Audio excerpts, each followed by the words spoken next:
Well, I lied. I think it's time for a second review.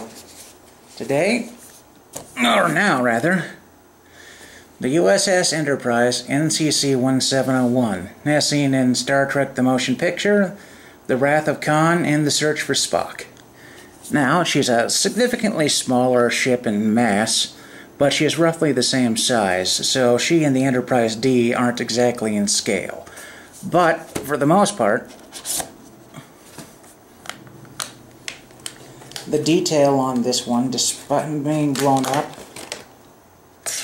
is accomplished really well as a result.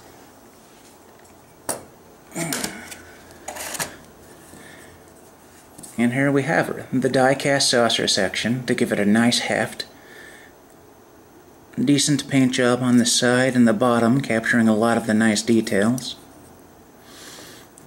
The basic paint job for the shuttle bay, and you can probably see the translucent lighting effects on the nacelles a lot better here. Looks like they're practically glowing blue on the little screen.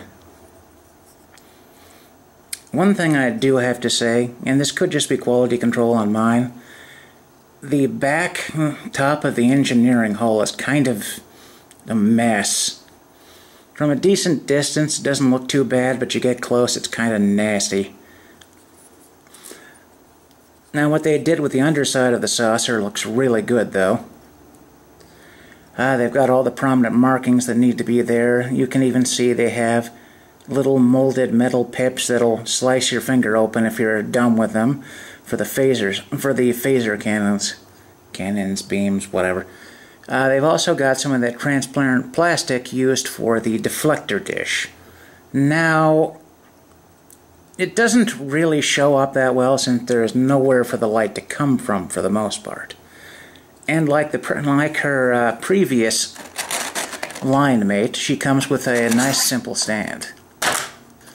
The stand is packaged separately underneath another piece of plastic, molded rather ingeniously to the belly of the Enterprise. Let me go ahead and put this here. If you look closely, you can see the regular grabby portions which hold on to the saucer section, but like the Enterprise D, there's a set of indentations here which conform to the hull. So what you do is you slide it in as far forward as possible. So like about like this, and then it slides right into place and holds it just about perfectly. Let me get this litter out of the way. Whoops, sorry. Didn't mean to jostle you folks. And on the stand she looks pretty good. Even though we already have this one here, I kind of want to see the 1701A because it had a much nicer overall paint job. This particular figure, if you're only going to get this one or the Enterprise D, I'd recommend getting the Enterprise D. But if you're in for the long haul, this is a fairly decent amount of bang for your buck.